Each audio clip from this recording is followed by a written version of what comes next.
Well, alam mo naman na dapat natin intindihin din si Yusek Claire Castro dahil siyempre kailangan niya depensahan din yung administrasyon. Pero gusto ko lang banggitin din sa kanya na alam mo, ang ebidensya naman nandyan na sa inyo eh. Ano? Nandyan din sa social media ang ebidensya. Unang-una, yung AKAP na lang. If you remember, nung last year, biglang nagkaroon ng AKAP na walang guidelines. Pero ito'y na-distribute. Ano? At ang sino nakinabang dito? Mga congressman na pinalabas pa nila na kakala mo sa kanila. At ang nakakalungkot nito, at nakapagtataka pa, ayaw pang i-share yung kanilang mga listahan. Ano ibig sabihin nun? At kami nga sa local government, gusto naming i-share yung listahan para walang redundancy, walang nauulit na nabibigyan ng beneficiary.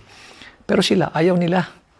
At talagang puspusan nun, lalo-lalo na nung December, grabe yun, ang bigayan nun, na pati yung ibang mga mayor sa ibang lugar talagang binabanggit sa akin na talagang bumabaha ng pera at ayuda.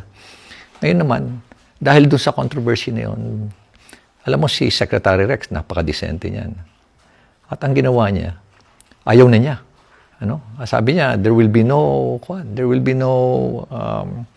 AKAP for 2025 budget for the SWD. But pati siya mismo, he was surprised na after the BICAM, nagkaroon ng AKAP. Hindi naman niya ni-request yan sa NEP. It's the President's budget. Kaya nagtataka lahat, biglang nagkaroon ng AKAP. Para kanino yung AKAP? Ngayon, tingnan mo, kung sinong gumagawa ngayon ng mga text messages na, na-approvean na yung guidelines ng AKAP, ipapadala na namin dyan. Doon sa loob ng Congress. Makikita mo pa doon Good day, Kong, nakalagay pa doon So, ibig sabihin, sila na naman. Unang-una, ang trabaho niyo gumawa ng batas. Hindi mamigay ng ayuda. Hindi yung lagi na lang puro pagkakapirahan nandiyan kayo lagi. Nakasawsaw kayo yan basta pagkakapirahan. Okay, yung AKAP, nilagyan nila ng ilang 26 billion pesos. Hindi naman hinihingi. Binawasan nila yung agriculture, binawasan nila yung PhilHealth, o wala silang nilagay sa PhilHealth, by the way. Pati yung defense, binawasan nila. Pati yung pension, binawasan nila.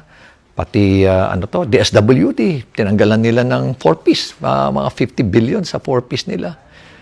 Tapos nakapagtataka na bigla nilang itinaas yung budget ng DPWH by as much as 289 billion.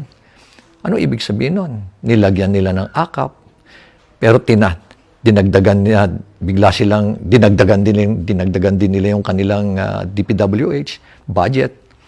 Ano ibig sabihin nun? Simple lang ho yan. Ibig sabihin, pagkakapirahan na naman yan.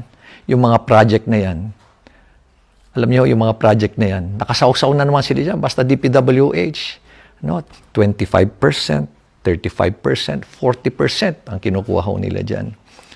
Another is, ang nakakalungkot ho, sila pa ho yung contractor, kalimitan, sila pa yung mga supplier.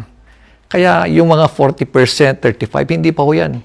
Meron pa hong dagdag yan kasi sa profit nila as contractor. Aabot pa huli yan na additional siguro 15 to 20%. As supplier, sabihin natin, another 15%. Kanila na lang ho lahat. Ganyan ho katakaw ang ating mga babatas ho ngayon. Unang-una, sino ho ba? Tanungin ko sa inyo.